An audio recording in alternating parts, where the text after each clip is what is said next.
Hello everybody, Cooper here, and welcome back to another episode of the Mosswood Academy here on Cricket Captain 2023. I hope you're all doing very well. Today we're going to be doing the off-season of Season 4, going over a few contracts for not only the Mosswood Academy, but also MI Cape Town. We're also going to have a look at the upcoming international fixtures coming up for this forthcoming season, as if you didn't know and didn't watch the last episode, we are now the captain of South Africa.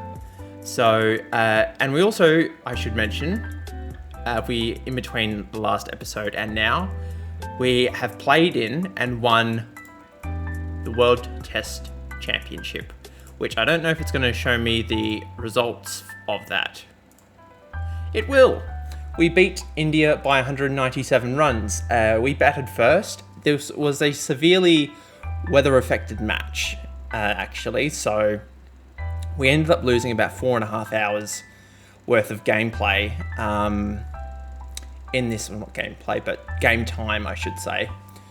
But we batted first. We won the toss and batted first. We did okay. We did about as well as I thought we were going to do, batting the way that we would with the team that we had. We got just under 400. The pitch was pretty flat. Why? I've completely not realised this. Rishabh Pant has been bowling at test level and he's got a wicket, which is interesting. That is a separate issue. Dusty de Villiers picked up a century on test debut, which was fantastic.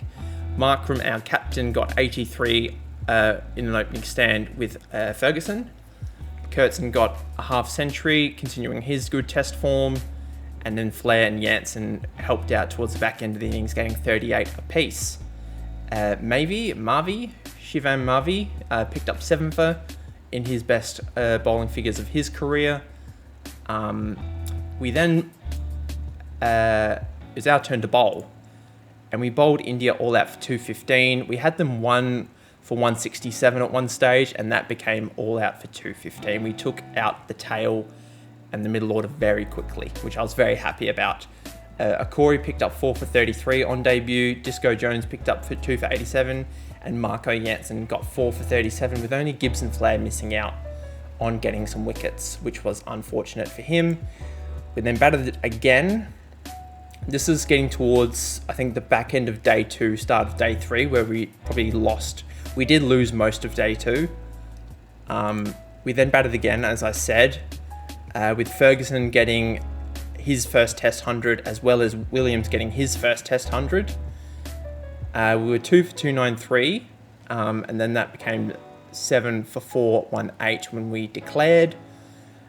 This was at the end of day 3, I believe, is when we declared, if I remember correct. But apart from that, those 2 century makers, nobody really stood out with the bat. It was a slightly disappointing match for Smith Jr., only got the 25 runs across 2 innings, which has greatly lowered his first class average all the way down to 63.11 after 7 matches. So we are probably playing these guys a little bit prematurely in the test team, but I think we're investing into the future of South African cricket by playing these young guys. Then there was quite a run chase going into the final innings. India needed about 600 for victory. They got 2/3 of the way there, with Mohanty running out of partners in the end, picking up 181 of 490 deliveries. Once they got sort of 5, 6, 7 down, they really shut up shop and just played for the draw. We did get all the wickets in the end. Disco Jones picked up 4 for 63 off 39 overs. Gibson Flair did not have a good test match. He's had a really rotten start to his test career, but finally got his first wicket. He's averaging 211 with the ball, which is not fantastic. So it remains to be seen what happens with him in the future. Maybe he's just not ready for test cricket. We might have to give him some more time at first class level. But Akori was really good. Picked up 3 for 132. Obviously bowled the 42 overs. Got 7 wickets in his first test, so can't really complain about that. Disco Jones was great. He's definitely our most experienced, apart from Marco Janssen, our most experienced bowler. already got the 31 test wickets in 9 matches to kickstart his career. And then Marco Jansen, to go with his 4 for 37, got 2 for 76 in the 4th innings. He's currently on 199 test wickets, so he's going to be someone that we keep around for a little while longer. But that brings us to now. We're currently doing the contracts for the MI Cape Town side. It'll be very interesting to see what we can get done, because I am looking to bring in obviously some more talent. Okay, there's a lot going on here. Flair we're obviously going to bring back for 3 years. Beamish we're going to probably we'll do Beamish for 2 years. We won't do him for a full 3. Archibald we're going to sign him up again. He was really good for us. Cook, he's only available 6% of the time, which is not ideal, and so is Jax. We'll sign them anyway. Is it not letting me sign them?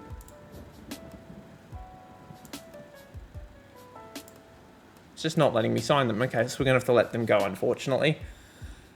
Ford, I don't think he actually played for us, so we might just let him go for now. Al Hassan will bring him back. He didn't play any games, but I don't believe he played any games unless... No, he didn't play any games, but he's a good prospect. And then Kurtzen, obviously, we'll bring back again for 3 years. We've spent half our money already. I'll be interested to see... Do we bring Digweed back? We'll stay with that for now. But I'm interested to see what the youth prospects are going to be like. Oh wow, they've really hit us hard with the 6%ers. Okay. That's going to be interesting. Let's press continue. Okay. I've already got my eye on this guy, who I would like to rename in the future. Aaron Gumidi. Is he any good? He is not very good. Good with the ball. Can't bat though, which is a bit of a shame. But let's keep a lookout for some youth prospects. He's averaging 70 with the bat. He is very good.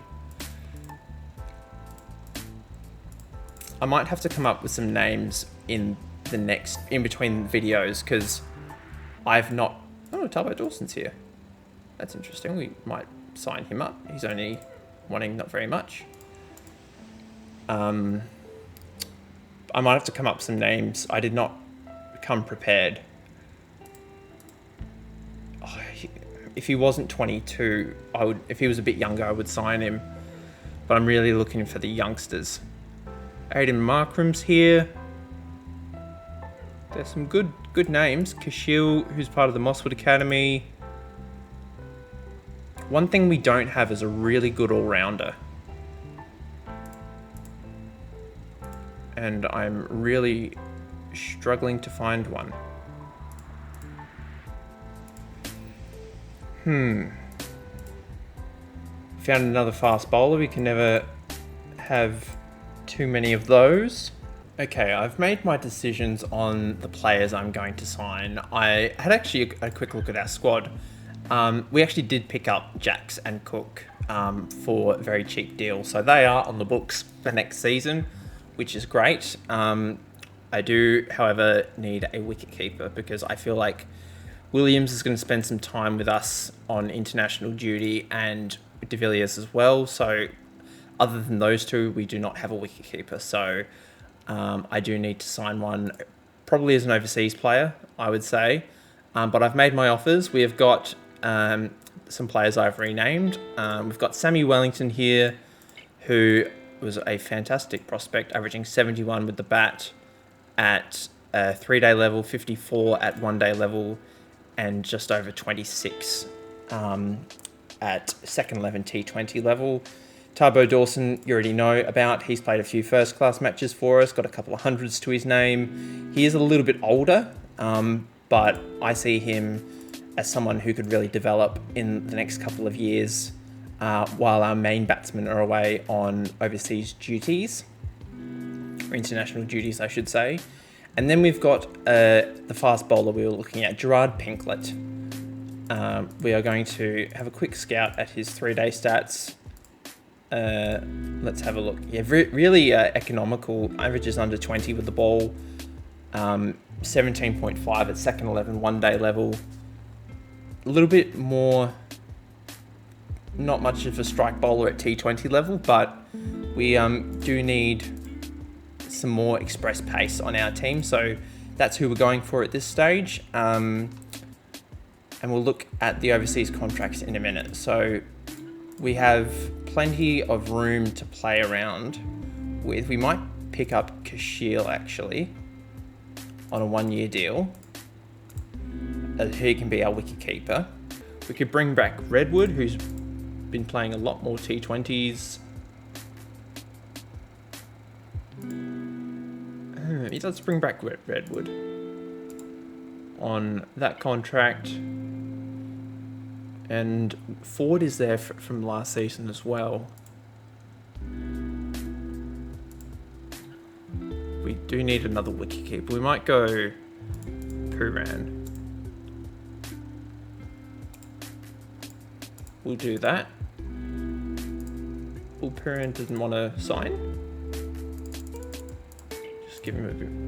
Oh, we don't have the money to sign Puran. That was the issue. Okay. My mistake. But that should do us in the wicket. We do need another wicketkeeper. We only have 800,000. We could go Rolfson. Bring him back into the fold.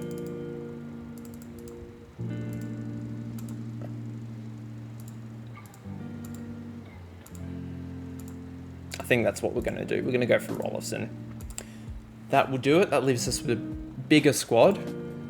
27 players. A lot bigger than what we've been dealing with in recent years, but we've got plenty of batting options. Bowling options are plenty as well. A few overseas prospects. I like how our squad is looking. Let's continue on. I will see you on the other side. All right, it's time for the non-franchise contracts for the Mosswood Academy. Is anybody retiring? Looks like Paul Sterling has retired. Even though it doesn't say that he is retired, but Paul Sterling looks like he has moved on, which I'm not necessarily against. The youth prospects look good. They're getting better. I'm not a massive fan of Pope. Even though if he was younger, I would have a punt on him, but he's just a bit old for my liking. We'll bring Archibald in as the main guy. Let's have a look at our current squad. Who's on a cricket South Africa contract?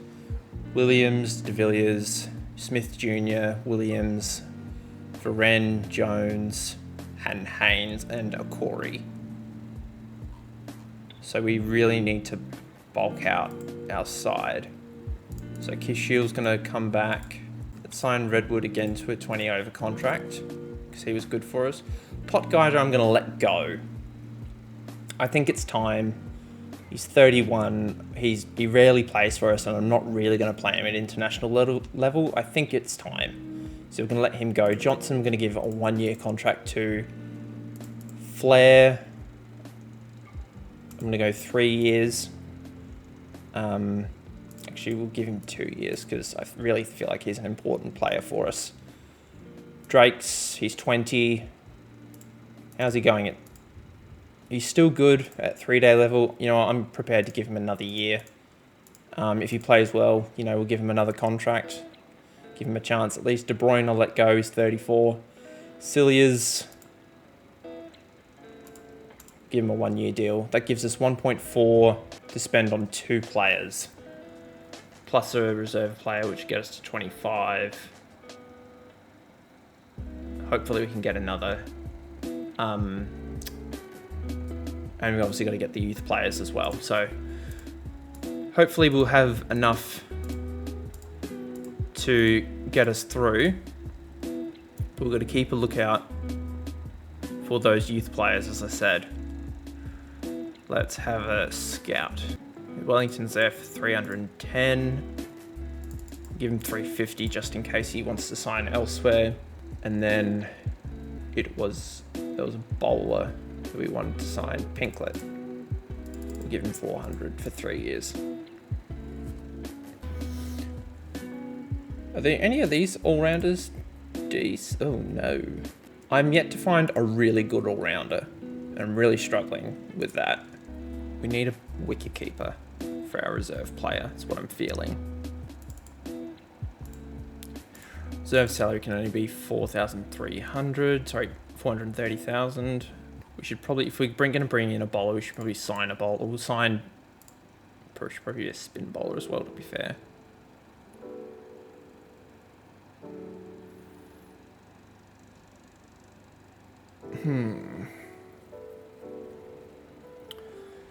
Let's just sign Digweed for that. He can fill the slot. And then we'll sign... Actually, we'll sign Digweed as the 20 over player, I've decided.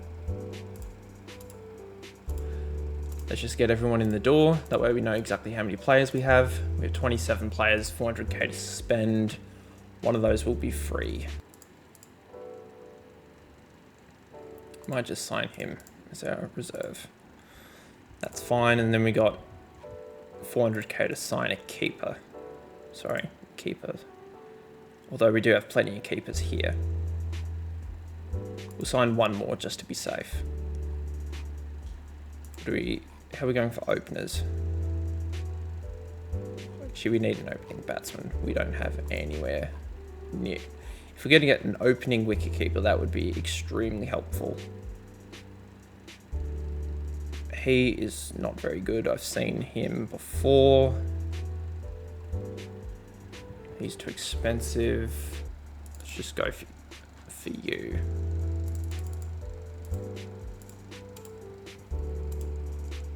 There you go. No, not you. Okay, cancel offer. He's not going to sign for us. We'll just sign Duplessis. He does the job. He averages 33. That'll do just fine. And then we might have to train someone to become an opener. All right, that'll do it for now. Hopefully this little bit doesn't take too long because, actually I'll just start explaining it now. That way it'll be easier. Instead of doing each video as elements of the domestic season, I'm now going to be doing reviews of the international, each series that we have. So if we go here, we've got our international series up against Afghanistan, which we should be doing fairly comfortably in. And then we're going to Pakistan. We've got 3 tests, then 3 one-days and 3 2020s. So I might come back at the end of the Pakistan series. Who else have we got this year? We've got 3 tests against the West Indies and some one-days. Then we got Zimbabwe as well, Bangladesh. So it's actually quite a light year in terms of who we're playing against. We should actually pick the squad now for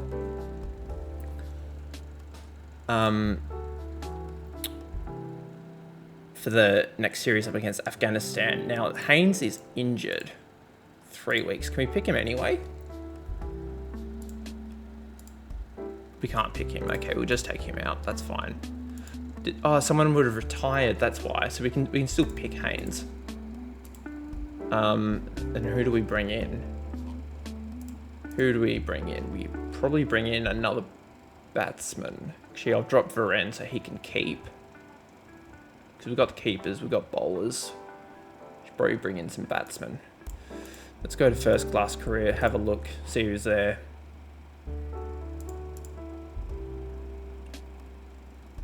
He's really good domestically, but he's not been very good at test level, so I'm going to leave him out for now. Dante Daniels, do we give him a go? Why not? He's played 6 first class games, we'll give him a go. Barnard. Look, he's very good. We'll give him a go. I don't think he'll play, but he'll be good. Haynes' broken finger. We'll let him play anyway. Markram. I wish this would just save for each international series you do. I know you pick a different squad, so which is a little bit frustrating, but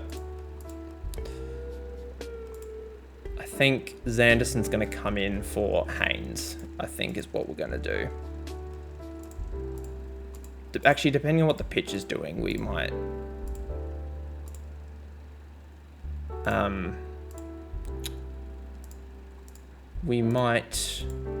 play Beamish. The pitch isn't doing much. But we got a full 5 days. Saying we play Barnard, I don't really want to. I'd rather play my guys that I know are good. Is this the 11 we go with? Whoop, I've almost forgotten about De Villiers. Alright, I think this is the 11 we go with. That will be the squad for the first test up against Afghanistan in Afghanistan. Let's actually have a quick look at the World Test Championship so far. Obviously, we haven't played any games yet. England, look, actually, they played Australia in the Ashes and they absolutely smoked them. And then in the one-day championship, we haven't played anything. But it remains to be seen how that goes. India won the last one. Okay. Alright, that's going to do it for today, guys. I hope you enjoyed today's little episode on the recruitment phase of everything. Again, very thankful as always for all the support on the channel as of recent times. It's been very much appreciated. So until next time, guys, I hope you have a lovely day and I'll see you then. Bye.